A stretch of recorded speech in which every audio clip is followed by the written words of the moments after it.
ગુજરાત રાજ્યની સરકાર દ્વારા બનાસકાંઠા જિલ્લામાં આરોગ્યની સેવાઓને સુદૃઢ બનાવવા અંતર્ગત કરાઈ ફાળવણી। મુખ્યમંત્રી શ્રી અંબાજી ખાતેથી 25 એમ્બ્યુલન્સને લીલી ઝંડી આપી પ્રસ્થાન કરાવ્યું હતું।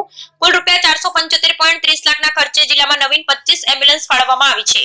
આ એમ્બ્યુલન્સ 20 પ્રાથમિક આરોગ્ય કેન્દ્ર ખાતે, 4 સામૂહિક આરોગ્ય કેન્દ્ર ખાતે તથા 1 એમ્બ્યુલન્સને સબ ડિસ્ટ્રિક્ટ હોસ્પિટલ ખાતે ફાળવવામાં આવી છે। Bureau report Ramjibhai Raigor. આજે વહેલી સવારથી मां नर्मदाना दर्शन, त्यारबाद भगवान भावेश्वर એટલે કે શિવજી અને અત્યારે શક્તિ રૂપ માં અંબાના દર્શન કરવાનો આજે મને અવસર મળ્યો છે। આજનો અવસર નારી શક્તિ કેવી રીતે આગળ આવી શકે, દરેકે દરેક ક્ષેત્રમાં કેવી રીતે આગળ આવે એના માટેનો હર હંમેશ પ્રયત્ન આપણા વડાપ્રધાન શ્રી નરેન્દ્રભાઈએ કર્યો છે। આજે 51 શક્તિપીઠમાંની એક એવી આ આદ્ય શક્તિપીઠ અંબાજી ધામ માં મહિલા તીરંદાજીની રાષ્ટ્રીય સ્પર્ધાનું આયોજન શક્તિની ઉપાસના પર્વ પછી દેશની યુવા નારી શક્તિના ખેલ કૌવત પ્રદર્શનનું આજે ધામ બન્યું છે। અરવલ્લીની પર્વતમાળાઓમાં આવેલું આ અંબાજી તીર્થ આદિજાતિ બંધુઓના વસવાટની પણ ભૂમિ છે।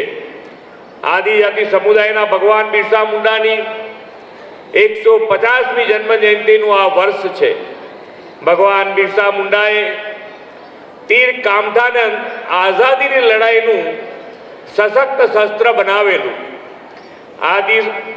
આદ્ય શક્તિ રાષ્ટ્રીય મહિલા તીરંદાજી સ્પર્ધાનું આ ભવ્ય આયોજન એ વડાપ્રધાનશ્રીની વિઝનરી લીડરશીપમાં બદલાઈ રહેલા નવા યુગના નવા ભારતની તસવીર દર્શાવતું આયોજન છે। વિશ્વના સૌથી વધુ લોકપ્રિય નેતા અને યશસ્વી વડાપ્રધાન શ્રી નરેન્દ્રભાઈ મોદીએ હર હંમેશ માતા બહેનોના મહેનત અને સમર્પણનું સન્માન કર્યું છે।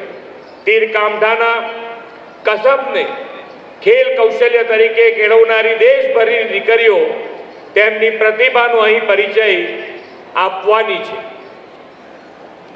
વિશ્વ નેતા અને યશસ્વી વડાપ્રધાન શ્રી નરેન્દ્રભાઈએ રમતગમતને ભારતના સર્વાંગી વિકાસનું એક મુખ્ય માધ્યમ ગણાવ્યું છે। મોદી સાહેબે ખેલકૂદ ક્ષેત્રને દેશના વિકાસ સાથે અને યુવાનોના આત્મવિશ્વાસ સાથે જોડ્યું છે। તેમના નેતૃત્વમાં ભારતે સર્વાંગી વિકાસની એવી હરણફાળ ભરી છે કે આ તીરંદાજી સ્પર્ધા જેવા અનેક મોટા આયોજનો સાકાર થઈ રહ્યા છે અને